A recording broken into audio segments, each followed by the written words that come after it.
I think I accepted it twice. You accepted. I'm here. All right. I accepted it twice to make sure that you were allowed to join my Instagram live. I feel honored. The what's you want to tell everybody why we have to go so late? How's everybody doing at the house? Very good. I just got off baby duty. She returned at about 8:10. So just got freed up. So yep, my 2-month-old daughter.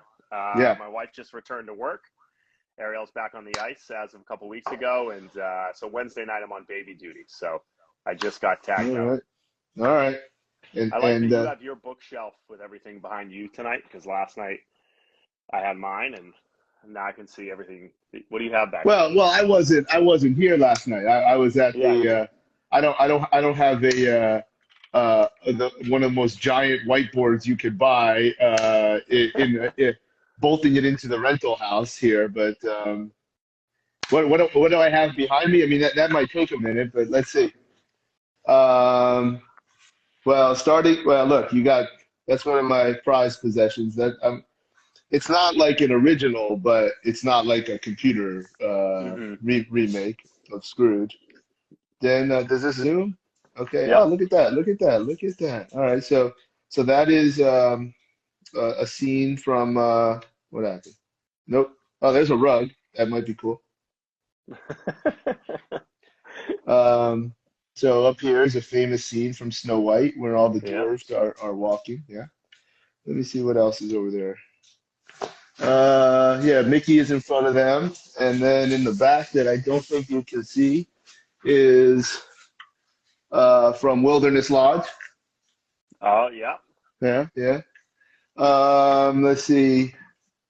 As a Patriots fan, I'm sure you'll get a kick out of this one. Oh, wow. Okay. Yes. Um, this is has a big story. So Hmm.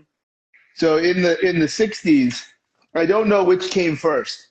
It was a painting but I don't know if it was of a fireman with Mickey or the policeman. It's the exact same print. It's just drawn differently. And this I was trying to find it for a long time. Allie found it, but it was it's not not something I don't talk about very often. My grandfather passed away in the line of duty as a fireman, Oh, wow. and I remember when the let's see, the poster is right there. Oh, Okay, wow. and I know the day I got the poster, my grandmother passed away, so I never opened the poster for a long time. So one day that became framed, and I found Allie was able to find because when they retire things, so like they Hmm. make you buy it. But that was we got some Funkos. So here's another Scrooge and Daniel Bryan Nice. and Kyle Rayner, White Lantern. Nice. One And, thing Jim in the comments just said, Mr. Money in the Bank. yeah, so up here is Ironhide from Transformers, Money in the Bank briefcase. In one restaurant in Disney, it's the most expensive restaurant. I've never been to it. I'll go, but they serve like $100 bottle of water, but it's only like $90 if you buy it on the internet. Uh, Hal Jordan, which obviously I don't take that out. Um, so I can't. I don't think I can. I don't want to like reach over Yeah, 'cause yeah. I got too much. But there's Daniel Bryan's championship belt. Very cool. Uh, this one will be familiar to many people. Another Funko. This is the Hall of Justice. Nice. Uh, how about this? So I did not know that it was a thing that when somebody buys you like a bottle of liquor or some bottle of wine, that you keep the cork. I had no idea. I So didn't know that this, either. yes, I guess that's a thing. So Scarlett set up to get us into Club 33 in California, which is like way harder to do than Club 33 here in Florida. And it was me Dave Sabo, and the Cosgroves. So first off, I'm like, I go to Cosgrove, I go to Alan, I'm like, hey, you want to go to Club 33? And he goes, like, I'm thinking, like, are you out of your mind? Because first of all, when you're not from someplace, you think it's like very close. Yeah. Except I'm like, yeah, you're in LA. Just pick me up in LAX and then we'll go to Disney. I'm like, that's like a 2.5 hour ride for him. Yeah.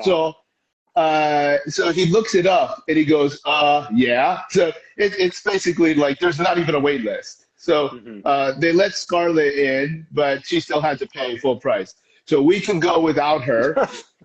And it's like if you don't know where it is in Disneyland, you would just walk by it. It's very camouflaged. So because I'm sure people like trying to look in and take pictures or whatever. So I hit the button, and the lady opens. It's like an innkeeper in some kind of horror movie. I'm like, Charlie for group of four. And they're like, oh, come on in. So we come in and we have some waters. It's like this mega setup. Now here's the thing: a different girl comes down the steps, looks right at me, and she's like, oh, Mr. Weingroff, thank you. Welcome to Club 33. And I'm like, oh, hi, thank you. How did you know it was me? There's two other guys here. Welcome to Club 33. So this was from that, and then this is a new one. I've wanted this one for a long time, and finally found it. Ellie Sadler driving the Jurassic Park Jeep. Isn't that very nice? Yeah. And here's another one to rub in your face. Ooh. Oh, ouch. So I don't think there's anything else really good here. There's a couple other things maybe. But yeah, who recognized the Money in the Bank? Somebody recognized the Money in the Bank, please. Yeah, Jim Bro Huge. He said Money in the Bank. He's probably still on here. The Money in the Bank briefcase was a big part of the wedding. Is this an NFT convention? I can make it one if somebody wants to buy it. But hey, what'd you think about last night? I thought it was really good. I rewatched it today as I just kind of trimmed the ends of it and put it up on. It's uploading to Strength Coach now actually. I thought it was really good. I think the whiteboard actually is a helpful way to do it. And I don't know if it's just your delivery while you write that makes it really clear for people, but I think the way you describe the heart with like the trampoline and the diagram from an explanation of why like you said, training with oxygen or training without oxygen and why. Well, look, it's there's a lot of things that and if so we're not talking in code here. If anybody so we did a webinar only for strengthcoach.com, and it would have been, I think it's fair to say, a much more extended version of an Instagram post that I did recently. So to see the Instagram post, you'll get a good idea. But then what we did last night would have been, it's probably much less time that we spent on any one individual topic when we filmed EPP. But remember that that was almost like 3 years ago, and the content the content is still very it's not like T equals R1 where I would probably tell people it probably might be down to half of things that I actually believe, and the other half I cringe that I actually said. But your voiceover changes. It's like my ways of explaining it is different. So sometimes watching the same topic, but like it's the information is the same, but the speaker is different or you're different. And that's it. It's if somebody were to watch that and still be under the suggestion that they don't need to do whatever they feel like calling aerobic training, that's wild. That would be really wild. I think that's the CM Punk line that remember I told you last night. George kept wanting me to say, "Yo, let me know when I'm lying." Okay, I'll wait. Let me know when I'm saying something that doesn't have scientific merit, because I'm always quick to say, in my opinion.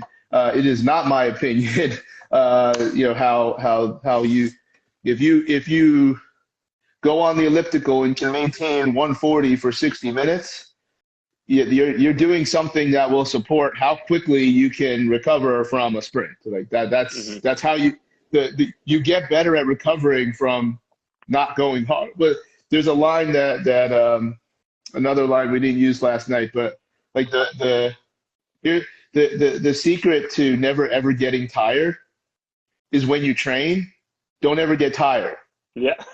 And it's a complete challenge to the thought process of, well, we got to learn how to make free throws when we're tired at the end of the game, and comments like that, which is just basically, I would say, is not my opinion, but it's completely inconsistent with what we know about science in terms of motor skills and fatigue. That's number one. But number two, we're not better at shooting free throws. So, when you look at certain sports, we're not better. And like nobody's guarding you. Like they're not even allowed to clap at you. When you shoot a free throw, it's like golf. Like the ball doesn't move. Like your caddy is gonna curse me out if I take a picture that clicks. So, there are certain sports that are so resistant to intelligent training approaches, but we're not better at them. So it's on your note of like your message or your delivery changing.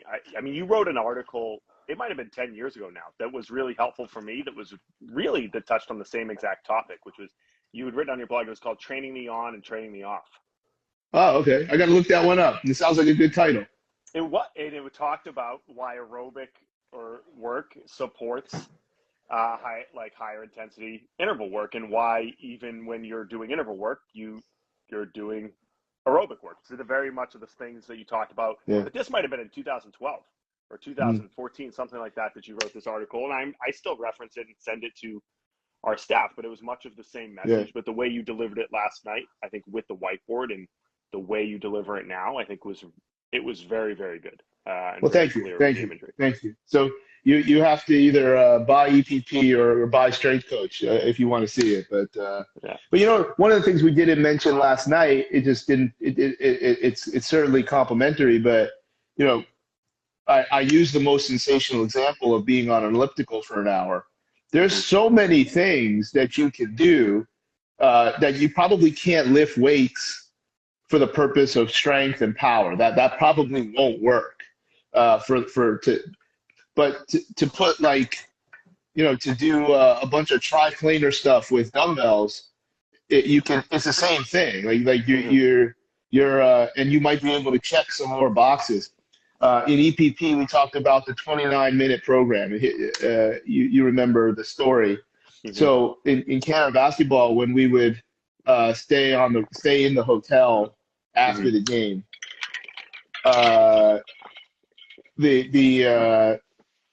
sometimes the food wouldn't be ready by the time we got back.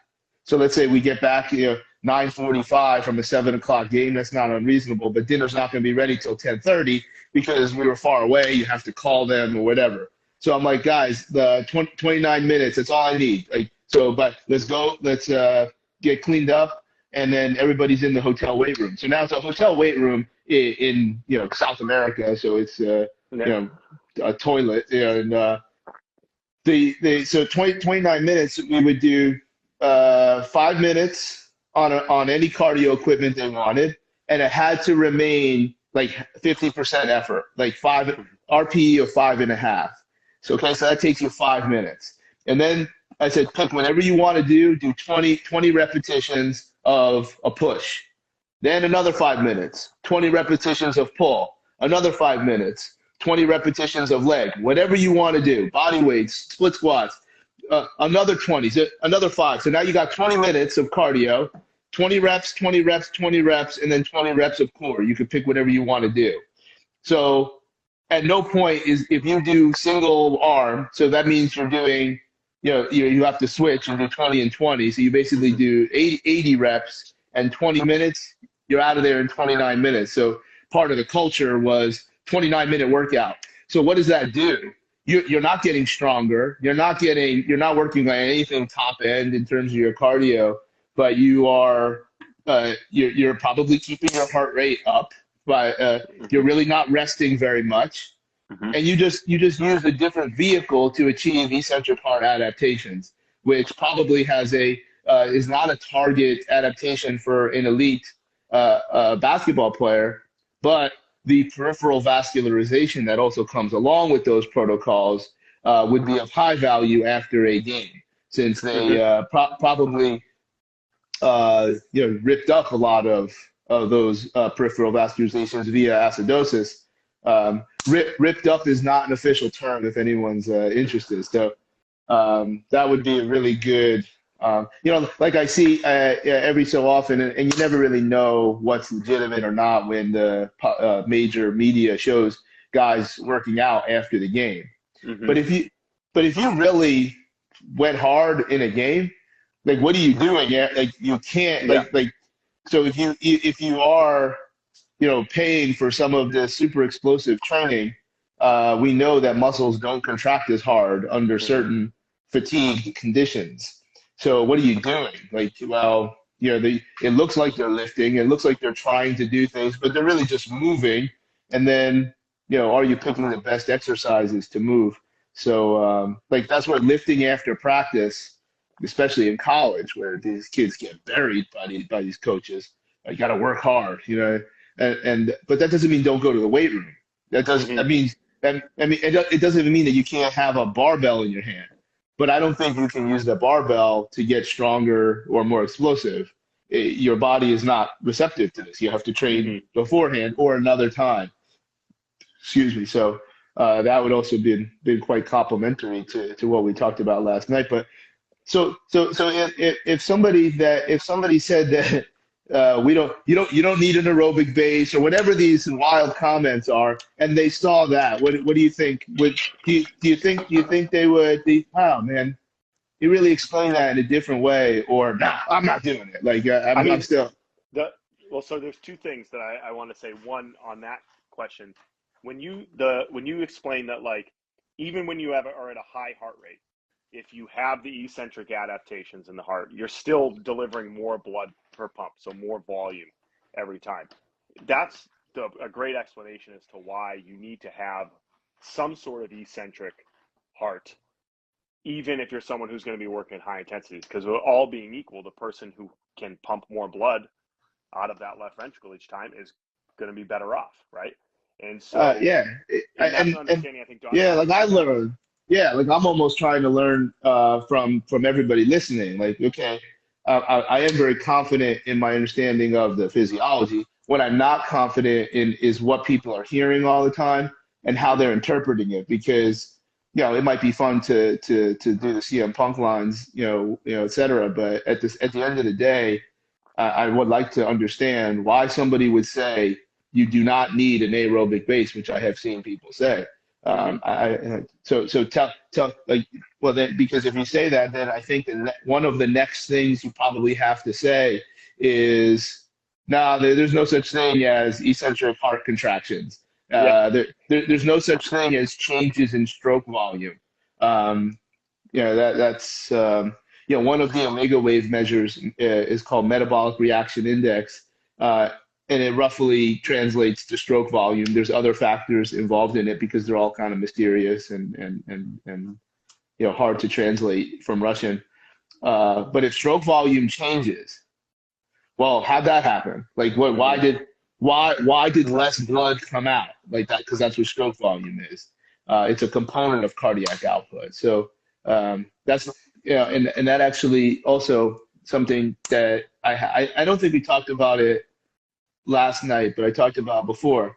Well, I have no problem with calling it cardiac output, but again, I'm going to choose to the to call it eccentric heart, because if you get your heart rate really, really high, that's also cardiac output. You Mm-hmm. know, stroke volume plus heart rate equals cardiac output. So why would we call cardiac output something that you only do relatively slow? Very Mm-hmm. val, as usual. It's never. it's like the word or the definition. One of them is totally on point. Yeah. It's just sometimes not both. And that's well, we'll see. It's a people on strength coach can see it, and it's and look, I'm not the only one talking about it either. No. It's why I just don't talk about it on Twitter. Yeah, I don't exactly. You just I don't. you don't engage on I'll social talk media. about all this stuff. Yeah, I'll talk about all this stuff behind me on Twitter instead of these. They just want to knuckle up. They get to argue or even connect somehow. Probably with somebody that they look up to, and it's the only way they could figure out a Connect. way to. Yeah, it's not cool. It, Not cool. and another thing that you touched on just now when you talked about the 29-minute workout, I think when you're talking to coaches who work with Gen Pop in a commercial model, right? So they have a 60-minute session or whatever it might be. I think the common thing you hear them say is like, "Oh, I can't do like you said, aerobic-based work because I'm not just going to put them on a bike or a treadmill or an elliptical for 30 minutes." And so them understanding that you put a heart rate monitor on somebody, and like you said, a 29-minute circuit where the intensity is lower, and you're looking to get the eccentric heart adaptation that you referred to. Yeah. That there's ways that they can deliver this with variable methods as opposed to saying you're going to go steady state. And I think that's a lot of things that people miss because maybe they're not using heart monitor or they're not, you going asking people their RPE and not thinking outside of that box. But I think for the Well, average what if Gen Popper, you that's an important point. what if you just did, so when you're doing your warm up, dynamic warm up, movement prep, whatever you want to call it, it's whatever you do before you start really busting your ass, at least towards the end. Yep. So if you go up and down, walking knees, walking quads, what if you just did that 3 times? Yeah. And what if you did everything 3 times? Because if your warm up is 20, and there's a reason I'm saying three, because if your warm up is 20 minutes and you did one rep of everything, which is however many repetitions or exposures, and then you just triple it basically. If it took you 20 minutes, then it should take you around 60. Mm-hmm. That is just as good of a exposure than this cyclic repeat of being on an elliptical or running. It's all the same. And then furthermore, if you just set up the exact same boot camp that some douchebag is doing somewhere, Yeah. and the same exact negative work to rest ratios that they're going to do, so everybody's just basically crawling out and oh my God, I feel horrible. That was a great workout. Yeah. And you just did that with those exercises at whatever pace you felt like, Mm-hmm. and you didn't even worry about output, like to do it explosively, and there was no loud music, and nobody was getting on you to go harder, and then you just moved on to the next station. And if you felt like using a lighter weight or doing less reps, then you did it, that would also be just as good. And you have now an opportunity to expose them to all these different movements. Mm-hmm. I set up like a cardio, do whatever kind of day. So I had the Airdyne for a minute. I walked over and did the rower for a minute. I had 2 sleds set up, and that is just an example. I know not everybody has access to that kind of a space. What I do, one sled had a yoke, so I pushed it, so I'm not using my arms. I turned it around and then leaned on it, so I have a posterior chain and an anterior chain. And then the other sled, I pulled lateral with one arm and then the other one. And I take as much time as I want in between any of them. And I did not wear a heart rate, but I'm quite confident that if I average out everything that I did, I didn't do my max at 1 minute. No. On those 2. I don't have 500 pounds on the sled, but everything was somewhat, probably above a 5. But I'm also resting whenever I feel like it. I'm going to drink, whenever I feel like it. And if somebody wants to talk, then we talk. Like it's a very low mental intensity, which will help, not artificially, but in this supplementary way, maintain a lower heart rate from a neurological standpoint. Like if you're really rocking and ready to get into it, your heart rate is going to just go up naturally. Yeah. So there's it's very interesting. Well, I'm glad that you approved of it as it goes into your channels, but I hope people see that. You know what? And if somebody you really look up to or somebody doesn't make sense, like they're allowed to talk. Like you don't have to tell them. It's that I don't think that's necessary. As somebody that happens to, not so much anymore because of how I've changed my social media presence. It's not cool. It's like, dude, like, do you actually think I care what you say? Like, I think Yeah. everything that I do is 100% the best. Otherwise, why would I be doing it? So it's like there's nothing you can tell me. It's when you're challenging me like that. But I still I probably still take more courses and pay full price and get on a plane and do all the things that everybody used to do 8, 10 years ago all the time, and now it's not so cool anymore. But anyway, that's so you'll have to be a member to see that, right? Yes, correct. You Okay. either have to be a member or, like you said, go purchase the Elite Performer program. Yeah, where you still won't get what we did last night, No, but no, you won't see that. you'll get something different. So, so how many years now are you at MBSC and all the different things that are a part of it now, which, as we know, weren't always a part of it. Yeah, since 2008, I started as an intern with Nicole Rodriguez, was my intern director in 2008. And from there, I was part-time for a year or two while I was in college, and then full-time since 2010. I've been there, and then kind of grown from there. So that would have been around the earliest, maybe a year before, when my name mattered and started to matter a little bit. So Hmm. I think at that time there was just the gym, Yes, that and was and it.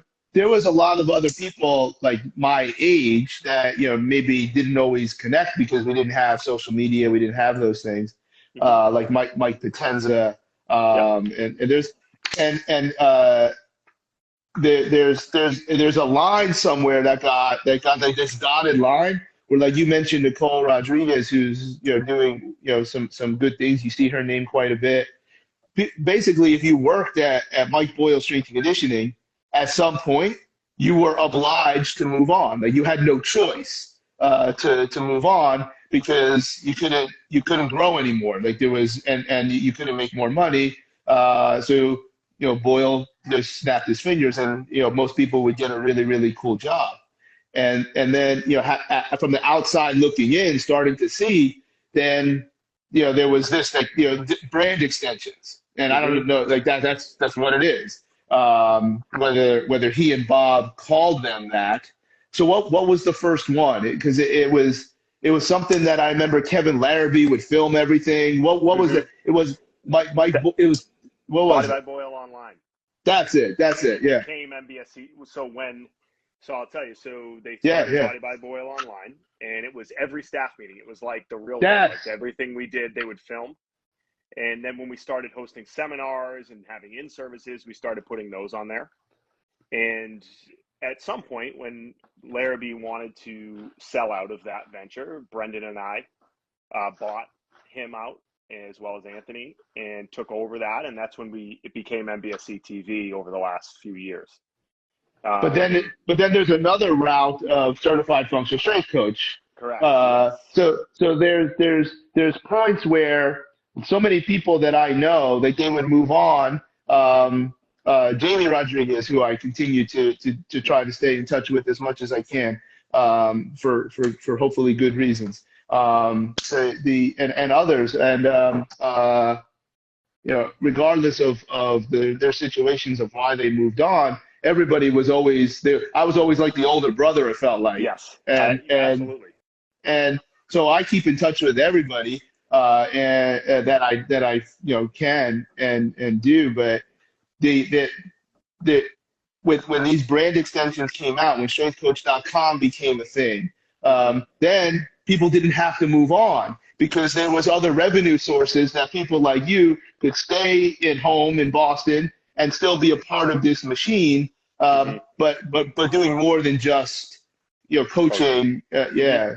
So that's I so what always say other? that I've been fortunate in the timing, and that like when I showed up, when I first started coaching there, I looked at the group of coaches that were there, and I think of Devin McConnell was there, Jamie was there, Nicole was there, Garnett was there, Dan Gableman, who's at Union, Josh Bonnetal at Future. All of them were coaching there at the time. And to me, I was like, I learned Kyle Holland as well. And I learned a lot from all of them, different ways to coach. Like they all had their own individual things that I learned from them individually. And that was like my early kind of Mount Rushmore of people I learned from. It was my first experience in strength conditioning. And I was just very fortunate in that I was there at the point in Mike's career when these brand extensions started happening. So I could have an extended career, and he gave Brendan and I the opportunity to start the massage business. Yeah. It was fortunate that we moved into the new facility in 2010.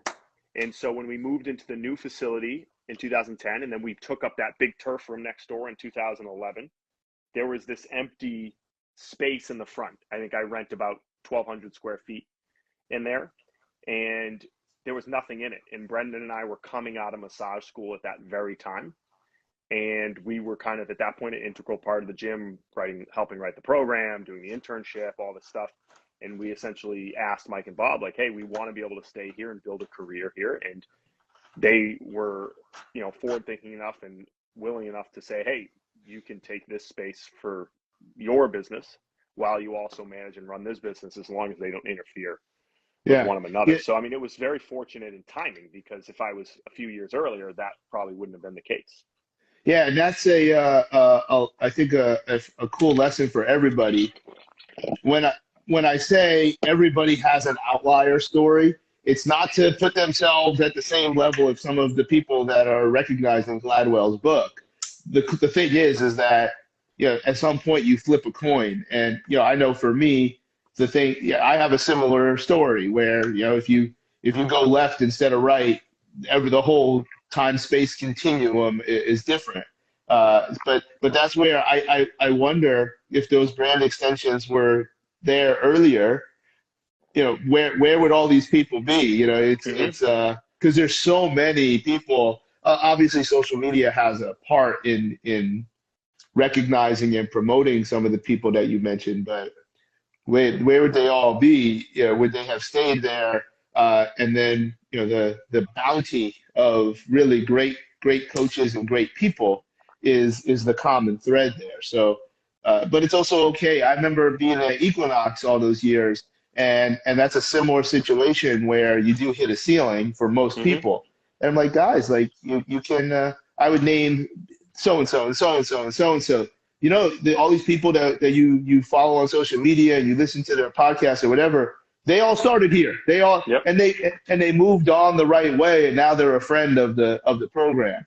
But that's a but you mentioned that one of the things that I don't know, do you still do this? That you still manage the internship program? I no longer manage it. Dan McGinley and Ben Connolly have taken that over. I'm more in the day-to-day management, along with Steve Bigelow and Vinny, kind of on the day-to-day managing staff, programming, things like that. But the internship day-to-day, Dan McGinley really handles the curriculum now. Well, we're gonna blow cover on this, but once we describe this, then it'll obviously never happen. So what year could it have been?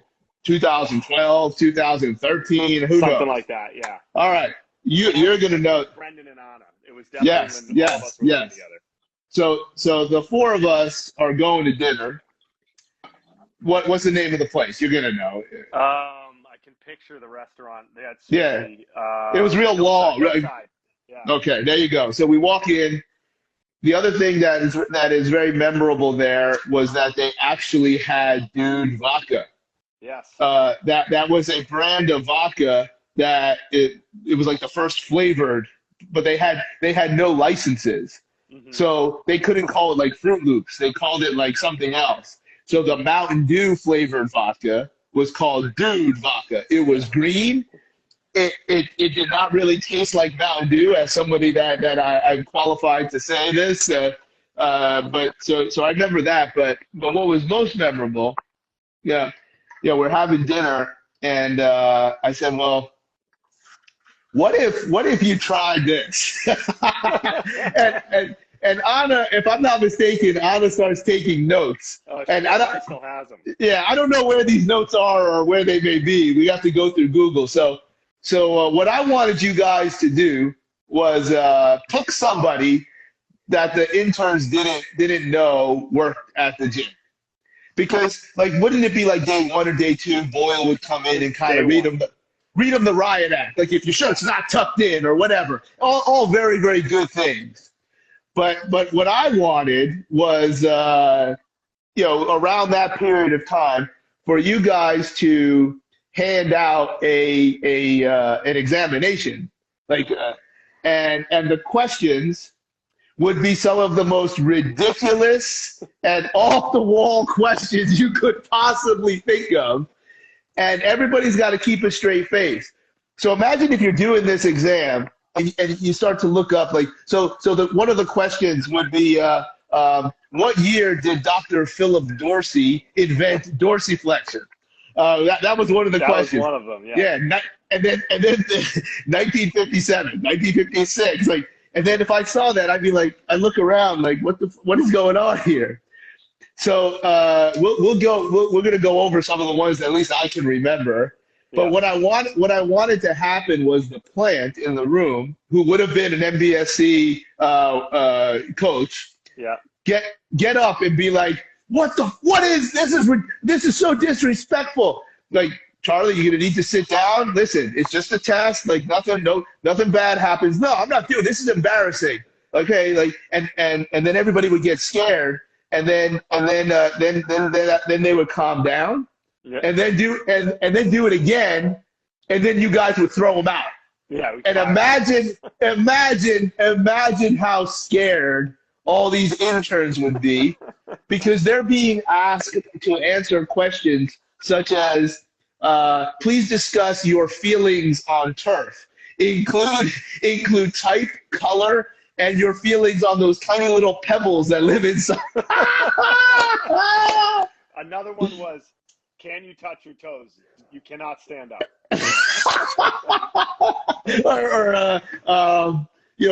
Well, we can think of a couple that would just fit in perfectly,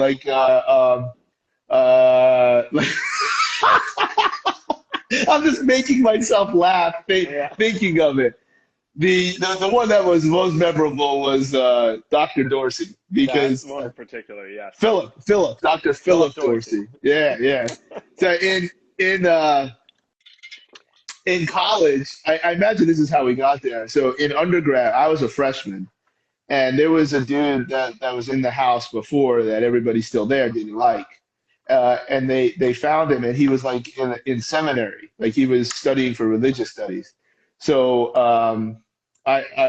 we made up an application that was very similar to the one I was recommending, and somehow we found him, and it was this amazing scheme. And he answered every question.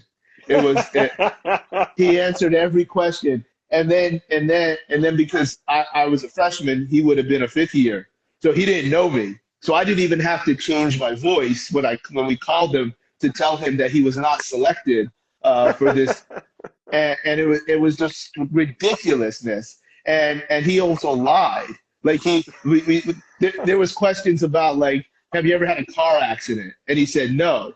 And I said, well, we actually have a discussion here with Detective Carr from the Collegeville Police Department, and can you please discuss this event that you've been accused of? Oh, you just destroyed her. Like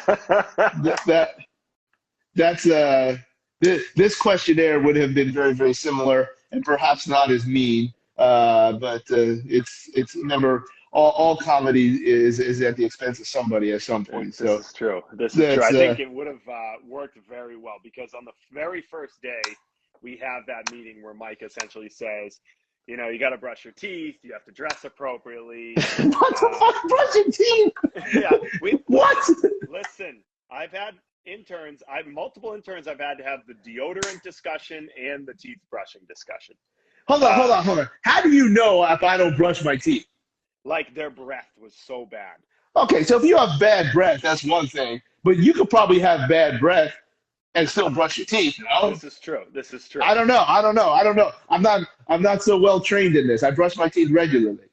There were a couple that I had to bring in the office and say, like, hey, like, you smell so bad that, like, I don't know if you're not washing your clothes or you don't use deodorant. But, You don't wash your clothes. yeah, that was a discussion I've had before. And they're usually actually very thankful that I let them know because they're usually unaware.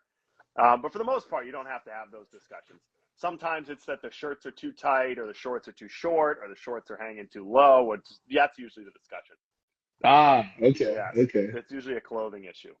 Does that still go over now where everybody's allowed to fight back and call you out no matter what you Yeah, I say? mean, we give them their few T-shirts and their few pairs of shorts that they wear, and that's what we expect them to wear every day. We did have one person quit because they said the clothing was not flattering. And I said, that's not really what it's meant to be. This is what everybody wears when they work here. And they didn't work out, but everyone else tends to be fine with it. So like it wasn't like a Nike Pro training, with the Yeah. You know, the Reebok kind of, dry fit baggy shirt and Reebok shorts wasn't doing it for them, I guess. You know, the red and the black. But that good was job, about it. good job saying them, so we don't know if it was a guy or a girl. Stick with that. That's good. That's good. I wonder, yeah, that's I would have to think, because it's a little segue here into things that places I've been and things that I work on now. I would have done a lot to at least follow them out the door and asking them what the real problem was because it's not the clothes. Yeah. And that's probably their way of maybe begging somebody to actually ask them or to show that they care. And they still would have been out the door, but I wonder what their real problem was because it wasn't their clothes. Like Yeah, that well, it wasn't. was in this specific instance, it was after the first couple weeks of coaching, which can be really intensive for someone Yeah, who yeah, was they were coming struggling. from, yeah, and you tend to see that. I say usually internships are a really good opportunity for us to figure out if you're a good fit for us. It's also a really good opportunity for you to figure out if you're a good fit for this career. Because there's some people who come in and like the idea of fitness because they like working out, but then when they actually have to coach people all day, they realize that that's probably not what they want to do. And that might have been a valuable experience for them as well. Like Yeah, it's just as valuable for them to figure out that it's not a good fit. So, it's like their way of saying that, mhm. which they didn't have in them, it was the clothes didn't fit right. Yeah, exactly. But but like when you know that, not to say that they would have stayed or would have been allowed to stay, but I keep trying to be that person that I wish I had coming Hmm. up. So but so what's is travel back in order with certified functional strength coach? I think it is, right? Yes, yeah, we're back. We've been traveling pretty steadily since the end of 2020, pretty much Okay. back at it. And the European ones were dicey for a little while. Obviously, no Canadian ones at all for a while, but now we're really back. Vinny left to Lebanon today. He's teaching in Lebanon all weekend, Friday, Saturday, Sunday. Yeah, Pat is teaching in Chicago. No, I'm not going to Lebanon. No, no, no. He was like, I can't. This is our first one there. He was like, you're sending me. I said, I am sending you. Pat's in Chicago this weekend. I go to Croatia next week, so we're back in full swing teaching. what So that's going to be my first trip since the baby to go to Croatia to teach. So, but they we have a bunch on the docket. do they translate all those or Um, everybody understands English? Lebanon, they'll translate. Croatia, everyone speaks English. Italy, I go to Italy with Ariel and the baby the following week, and they'll translate there because they're not doing it in English over there. Yeah. The Costa Rica, Hmm. I started by saying in Spanish that I wound up doing about you know the whole thing in Spanish, and the translator he was like, no, like you started telling jokes in Spanish, Yeah, so They For those of you listening, I did not know until I met you after a little while how great of Spanish that you speak. well, I'm not saying it's great, You it's can teach fast. a whole course in Spanish. I mean, Well, I'm gonna guess the first time you heard me speak Spanish was sitting next to me at an Orlando Perform Better, yes, somebody was translating for somebody else. I think it was Felix. yes, Uh, so even though in his country the language is Portuguese, which is very close to Spanish anyway, and I'm like, watch this. yes. And I took the little mic and I started talking to, and then there was no more translation required. I don't think there was two people in the whole room that knew what the hell we were talking about No. because everything was in Spanish. So um, but yeah, I mean, I think in Spain we always translate. In the Asian countries we always translate, but mostly European countries will teach in English, and so that makes it easy. And then Dan was actually in Costa Rica last week teaching too. We had one there last week, so yeah, it's yeah, busy. that's good. That's good. The what about somehow you find your way to Dubai? You got a big fan there. They bring you like 5 times a year or some shit. Oh God, yes. Well, so we used to have Perform Better over there, and then they closed down the franchise. The Perform Better Ah, franchise ah. there left.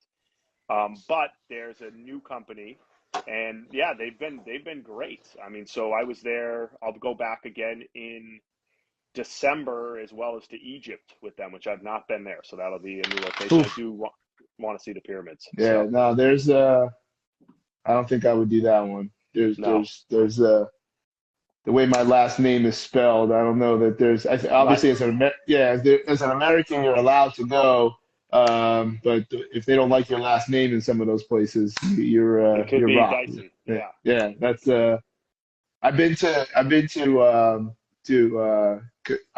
I'll continue to call it Qatar, whether it's Qatar or Qatar, Yep. because it's people will say both. So that there and Dubai, UAE, yeah, Hmm. that's cool.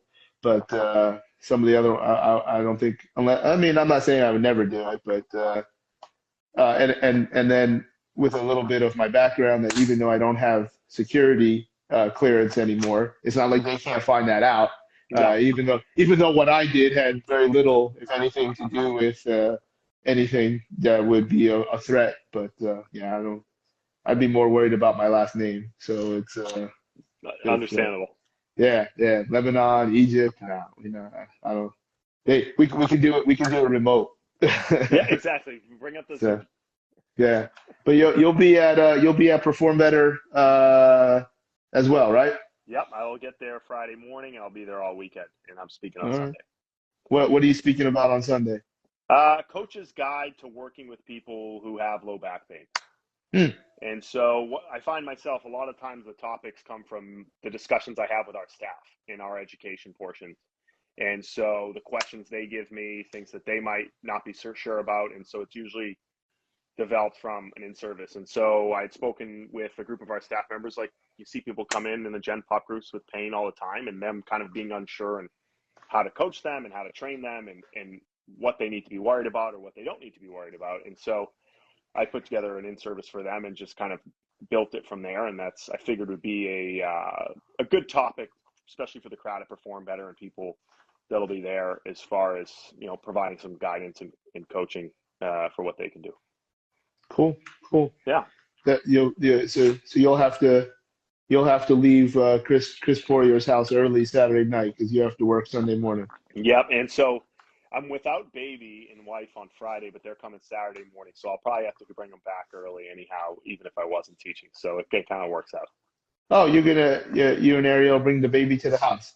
Yes. Yeah. We'll bring the baby to the house on The Saturday. plan that's the plan as of now. That is the plan. She's been pretty good. She usually is like a 10 o'clock bedtime. So usually that might work out.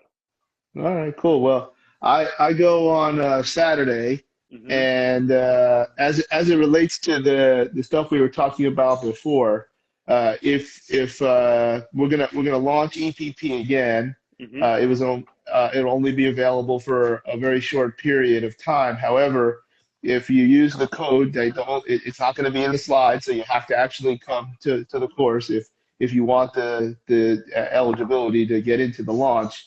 You'll also get a 1 month free if you don't already have it with strengthcoach.com, where then you can see the webinar that we were talking about. So I got that right. I nailed that. That's Yep. how it's going to work. Okay, Yeah, so perfect. We'll have it. good. You have to come to the lecture to get the code and get the link. So Well, well, I guess somebody could go to the lecture and write it down or take a picture of it. hmm Uh, that's fine. Like you can, if you insist on doing that, I will be happy to take your money. And then you're gonna get your free month of strengthcoach.com, and then you're gonna have to pay Kevin to continue with that. And he too will be happy to take your money when you go to some other talk and somehow get the code. So. All right, man. Well, we never anything planned. no, I don't think either of us thought that Dr. Philip Dorsey would not be mentioned, so maybe that was planned. But you didn't know when it was coming, and I didn't know when it was coming either. yeah, We it's always good. we gotta find that list. I'm gonna you know what I'm gonna do? I'm gonna go into my Gmail and just type in Anna, Okay. and then I'll see whatever email. Is she around? Like, is she still Yeah, on Earth? Yeah. What yeah. is she? She's a strength conditioning coach at right down the road from me at a really nice private prep high school, and Good. she's a strength and conditioning coach there. And she has a son who is maybe 8 months old, 10 months old now. Yeah, man. If I ever see if Anna, if you're listening, man, if you had stuck around in pro sport, imagine where you'd be now. Holy cow! Like with how the hmm opportunities that women are getting, and Yep. uh, to have been in the beginning as someone very very competent coach, and also very very positive to be around. She could have been by now a very terminal position like you see with a lot of other young ladies. So, but I'm sure she's doing well. That's Yeah. good to hear.